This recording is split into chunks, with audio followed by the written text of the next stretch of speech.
Hello everyone, my name is Devendra Kapadia and I'm the manager of Calculus and Algebra at Wolfram. It is a great pleasure to welcome you to this talk on what's new in Calculus and Algebra.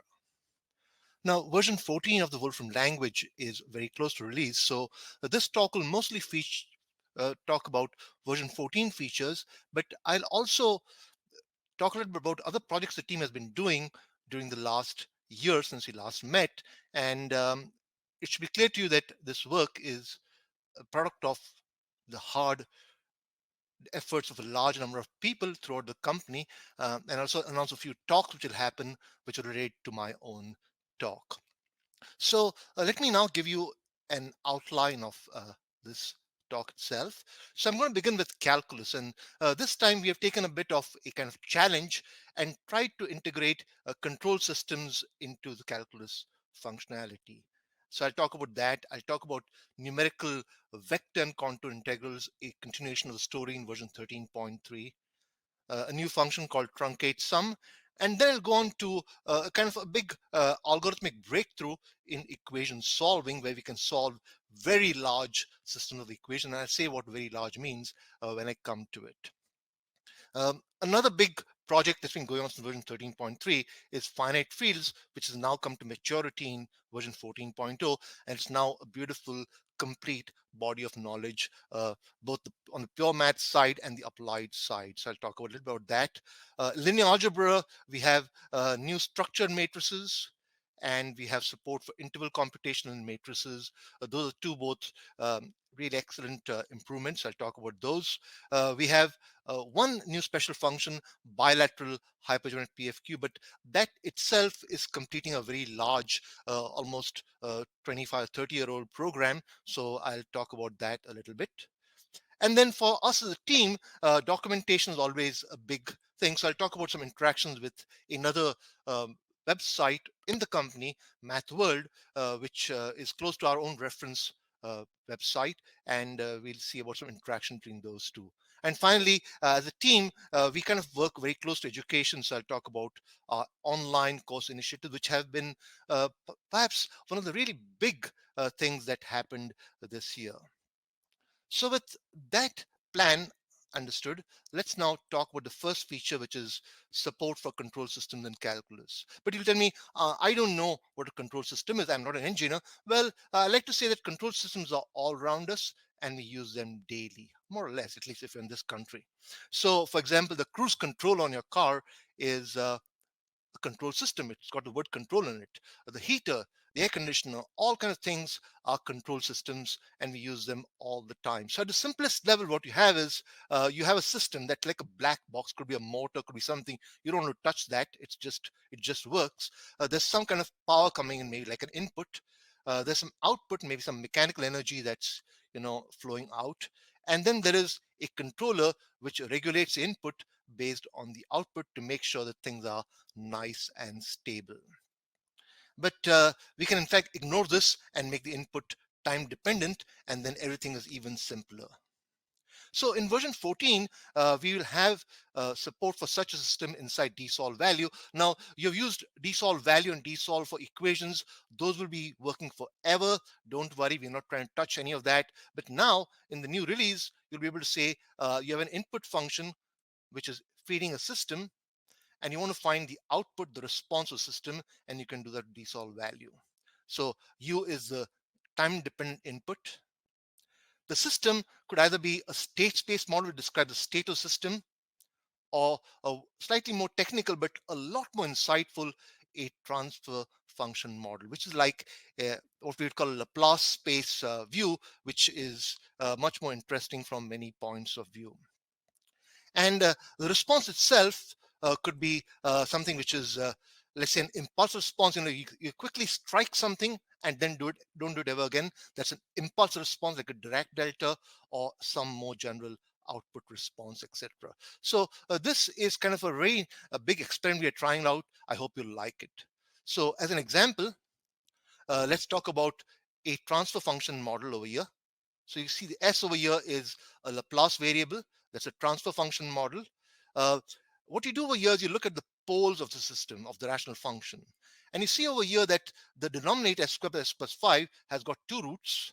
and they are both slightly to the left of the x-axis, y-axis, sorry, and they are both placed symmetric about the x-axis. So these are the two roots, and if you know your Laplace transform really well, then that tells you that the system is going to have a combination of oscillatory behavior and exponentially decaying behavior.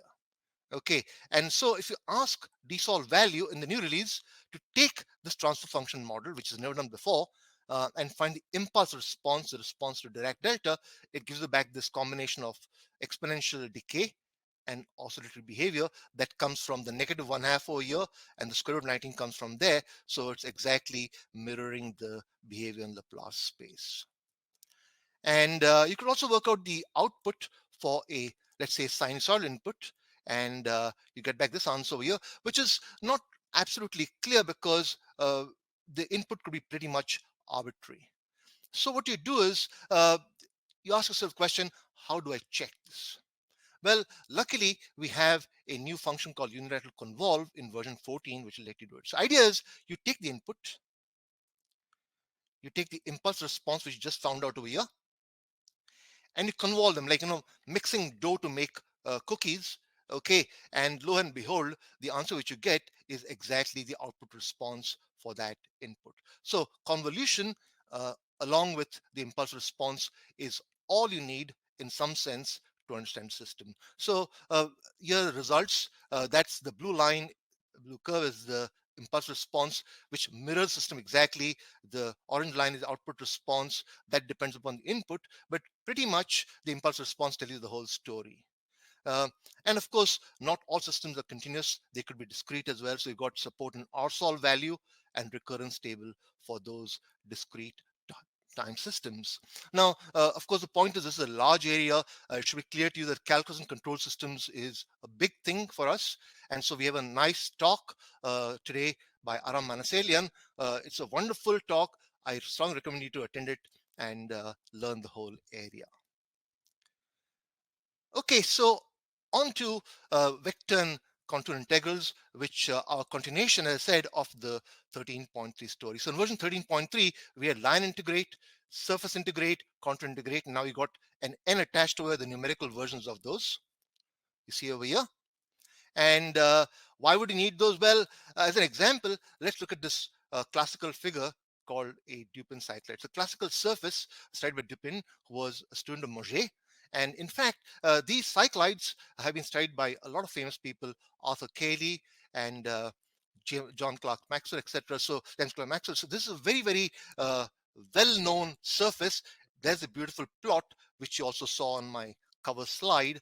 And now what you can do is you can ask the question, what is the volume of this Dupin cycloid? Now, the point over here is that you probably just want a numerical approximation. You don't want the exact answer. So you say, okay, choose a vector field whose divergence is 1. And you can see over here, that's 1 over 3 plus 1 over 3 plus 1 over 3 gives you 1 for divergence. And then you can apply the Gauss theorem to use n surface integrate to give you a numerical approximation for the volume of the cycloid, but now found out as a numerical surface integral. And of course, you can, being a numerical function, you can work with high precision, you can call all kinds of different methods and check your answer at higher precision.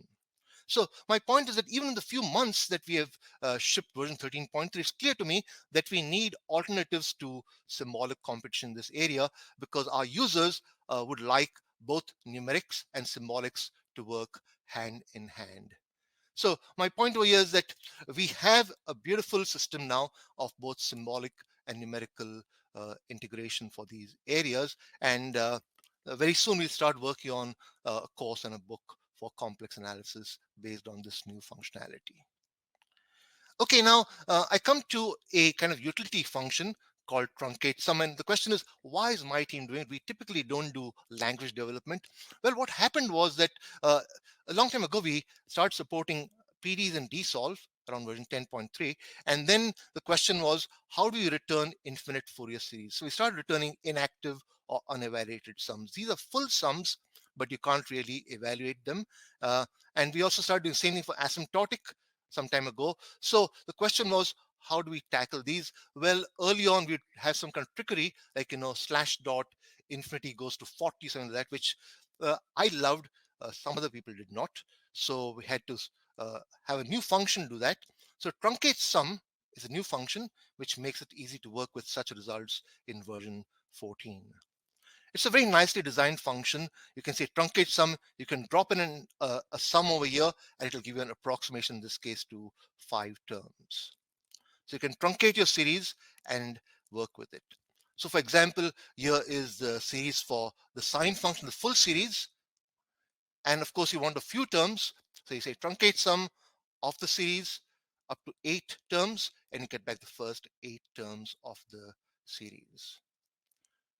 Or you can say, I want to have different approximations and plot them, and you can have different truncate sums over here and work out all the approximations, plot them. That's a typical picture which you might see in a differential equations textbook. So all this together is calculus. And now I move on to a big breakthrough for us, which is in the area of numerical equation solving, or technically numerical algebraic geometry. So we have two functions. We got solve, which finds symbolic solutions of equations, algebraic equations, and nsolve, numerical uh, solutions. But both of them are kind of all or nothing. Either you can find all solutions after waiting a long time, or you can't find them. Well, things are changing now. So in version 14, we are using a concept called monodromy to improve things for nsolve. And the idea is really quite simple. It goes back to, in fact, Bernard Riemann. Okay, so let's say you want to solve the equation z cube equal to 1. Okay, the cube roots of unity. Of course, you know one of them, 1 cube is 1, but there are two more. So you introduce the parameter p. Okay, and you think of p as being a young man and z as being an old man. So because z cube is p, so when p runs around a circle, complete run, the z moves only 1/3 of the way. Okay, so the point here is that if you start from one root of the unity, then you can go to the next cube root by going around one circle. So p can keep going around and finding more and more roots. And of course, you can vary the contour, etc., the loop, and you can find lots more solutions. So how many more? You can find many, many roots of large systems. And when I say many, I mean thousands, millions, whatever you like.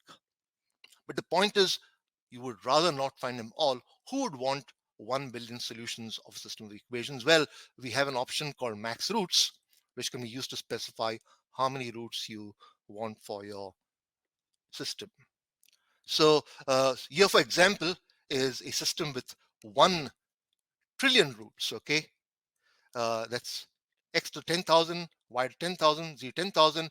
Now, just in case you don't believe me, you can give a few billion here and there. Doesn't matter very much. Okay, so you have a system with 1 trillion equations. You can't wait for it to finish. Okay, so you say I want the first 5 roots, let's say, and very quickly you can see over here you get back those 5 roots for the system. So together with the max root options, nsolve is now a really powerful solver for large systems of equations. Now, the question is, why did this work come out? Well, it came out from engineering, robotics actually, and in fact, it's the work done by one of our student ambassadors, Arvind Bhaskar, his PhD work at the University of Notre Dame, and he'll be giving a very nice talk today. So I suggest you learn to attend the talk to understand his point of view. So nsolve is now much more powerful. And another project that's kind of coming to maturity in version 14 is finite fields. So what are finite fields? Well, roughly speaking, they generalize clock arithmetic. So you can work, let's say, modulo 12 on your clock, or you can work modulo prime field or whatever you like, but finite fields go a bit beyond that, and you can work with prime power. So you could work with, let's say, 3 square or 5 cube or whatever. Okay, now in version 13.3, you could define a finite field by saying finite field 17, comma 3 instead of 17 cube. But now, thanks to Stephen Wolfram, we actually support for this more intuitive notation where the system figures out that this so-called characteristic P is 17 and the extension degree is 3, the N is 3 over here. So Once you've done that, the next question is, how do you generate elements of this finite field? Well, if you take an integer, then in version 14, you can use two finite field to generate an element of the field. So that's another cumbersome procedure which has been made much, much simpler in this release. Or you might say, I want to find a point on a Fermat curve. Now, we all know Fermat's last theorem. I'm sure as students, if you did mathematics, at some point you told yourself, I'm going to solve that theorem. And of course, it was too difficult, so we didn't do it. But it has been proved now that if you have the equation x raised to n plus y is n equals z raised to n for n greater than 3, or 2 actually in this case, so then you don't have any solutions over the integers. But over a finite field, you have no problem at all. And people like Lang and Wei and all that have actually worked quite hard to work out a theory of these equations over finite fields. So you have solving the equation x raised to 50 plus y is 50 equals z raised to 50 over the finite field, and you get back the answer. Okay. So the point is that this field is important because there are lots of applications of this area in cryptography, etc. And to hear the complete story of that, I recommend you to go to an excellent talk. I've seen the talk by Adam Strisbonsky right after this one, which is about finite fields and their applications. So I think that finite fields is a wonderful area for researchers, etc., to look at our functionality. Okay, moving on to linear algebra. So we have had the structured matrix program for a long time, like 3 releases, and now we got 4 new structured matrix: symmetric matrix, very important in practice, statistics, etc. Hermitian matrices, their complex cousins, orthogonal matrices, which come with rotation, etc., and unitary matrices, which are their complex cousins. So these 4 matrices can now be used all over the system by using target structures. So you have an orthogonal matrix, it can show up in lots of places using target structure, for example. So as an example, your symmetric matrix, well, I give only the lower half, and I tell symmetric matrix, find the whole matrix. It does that for you. You can check the matrix. You see it's got a symmetric structure over here. You can ask the matrix, what are you good for? And it'll tell you what all its algorithms are. So there are lots of them. Symmetric matrices, of course, are very important in lots of applications. So it's all highly optimized. So here is a symmetric matrix of large order dimensions, and the pseudo inverse is computed quite easily over here. Or you can represent an orthogonal matrix, in this case, the rotation matrix, using target structure orthogonal to get back a rotation matrix. And if you actually do a normal or a matrix form in this case, then you get back the structure which you normally see in practice. That's a z-axis rotation. And of course, you can do the same thing for things like QR decomposition, etc. They will all work in just the same way. Okay, so another area we've been putting quite a lot of effort in is interval computation. So we have done that for special functions, and this time we do it for matrices. So we have support for 12 functions, which can now do matrix computation with intervals, which means that you can have uncertain matrices in your input, like over here, with intervals, and you get back the eigenvalues or whatever quite nicely with the corresponding errors. And you can see the actual eigenvalues just by the procedure of being a normal in this case. But the point over here is that we now have support for some kind of uncertainty in linear algebra, which might be very important for many people. And what we'd like to do is to extend this support to other areas as well. So I think that that's a big breakthrough to have interval computation in linear algebra. Okay, so that is almost everything, but not quite. I must now talk about the very last theme on the algorithmic side, and that is the bilateral hypergeometric function. So we have had the hypergeometric function forever. It's got factorials, etc. Then we had the appel function 13.3. They are bivariate, 2 variables. And now in version 14, we have the bilateral hypergeometric function, which is actually bilateral, just means that the series goes from minus infinity to plus infinity.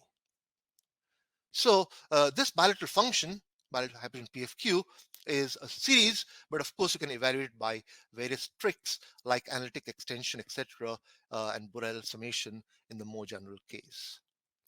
And when I saw it first, I said, wow, this is a nice way to evaluate doubly infinite sums. So as a developer of sum, I built a new algorithm. And this example, for example, took 45 seconds, believe it or not, in version 13.3. Now it takes 0.17 seconds. And the other two examples are also done in terms of hypergeometric PFQ, but now in the bilateral case, so you get back the bilateral PFQ, simplified, in this case, complete simplified, in this case, a bit simplified, and in this case, unsimplified. But we have now a new primitive which lets us do all the work for us on the symbolic summation side. So there'll be a very nice talk on the linear algebra, the matrix computation by Itasekev. There'll be a talk by me and Jan Mangeldon on structure arrays, and there'll be a talk on special functions with focus on PFQs by Tigran Ishkanyan today. That's a wonderful talk. All those three should be worth attending. Okay, so now talk about documentation. So we have two big pieces of documentation in the Wolfram language, really. We have our own reference pages, which are kind of very well maintained. And we have Math World, a very popular website. Question was, can we make them interact a bit better? They do interact quite a lot, by the way, but can we make them even better in their interaction? So we have had a project in which we surveyed the coverage of these functions on MathWorld, and we've added around 150 new links to reference pages in version 14.0. So for example, here is the Jacobi SN page in the Wolfram language, the reference function page, and it now links to MathWorld to the Jacobi elliptic functions page. And of course, we plan to make further improvements in the near future. So documentation has seen a major improvement in terms of this interaction math world and lots of other things in version 14. And finally, I go on to online courses. Well, it's been a good year for us. We have had 5 interactive, I would say, math courses in 2023. We had probability, statistics, a beautiful multivariate calculus course, a discrete math course, and finally a course on finite mathematics is coming up right now. So finite mathematics, by the way, is mathematics for business, life, and social sciences. So it worries me a lot when I look at what people say. The faculty seem to love finite mathematics, the students not so much. This course was in fact designed at Dartmouth Business School a long time ago by Kemeny, who's the co-discoverer of basic language. And it worries me that this subject is probably somewhat unpopular with our students because it needs to be maybe taught better, a bit more with something like the Wolfram language. So we have a wonderful course coming up on finite mathematics. In fact, the study group for this will begin next week, and I strongly encourage you to attend it. Okay, so one last thing is that we have a course on electric circuits, which is being planned for spring 2024. We have the material ready for a long time, and we now want to put it out to the public. So I do hope that you will participate in that study group for finite mathematics and look forward to the electric circuits course. So with that, I am ready to conclude my talk, but it's been a great year. I'm thrilled with what the team has achieved. We've had lots of support from Wolfram U, from video team, DQ, etc. We cannot get this kind of stuff done without our own excellent QA, for example, and I thank them all. But most of all, I thank you all for coming here today to listen to this talk. And if there are questions, I'll be happy to answer them, but I strongly encourage you to attend all the talks today by Aram Manaselian on calculus control systems, by Adam Sisbonsky on finite fields, by Itai Segev on matrix computation, by me and Jan Mangeldon on linear algebra, and Tigran Ishkanyan on special functions. So with those words, I'll close my talk over here. Thank you very much. It was a great pleasure to talk with you. If there are any questions, I'll wait for a few minutes, otherwise we'll move on to the next talk and listen to Adam Strzelanski. Thank you very much. Okay, the question from Daniel about to solve large system equations. Okay. Yes. So Daniel says he's trying to use find root. Okay. I wonder if the new nsolve can manage. Yes, certainly. Do try it. If it doesn't work, let us know. We'll make it work. In fact, the whole system, the new system, does exactly what you've been doing by hand. It starts with one seed root from find root and then use monodromy to go back and forth. So for sure, that's exactly up our street. If you can do it by default version 14, great. If not, write to us. We'll be thrilled to help you out, Daniel. Thank you very much. It's great to know that we'll solve your problem, hopefully. Any other questions?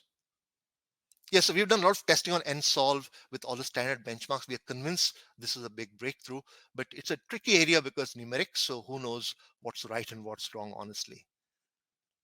Okay, any other questions, comments?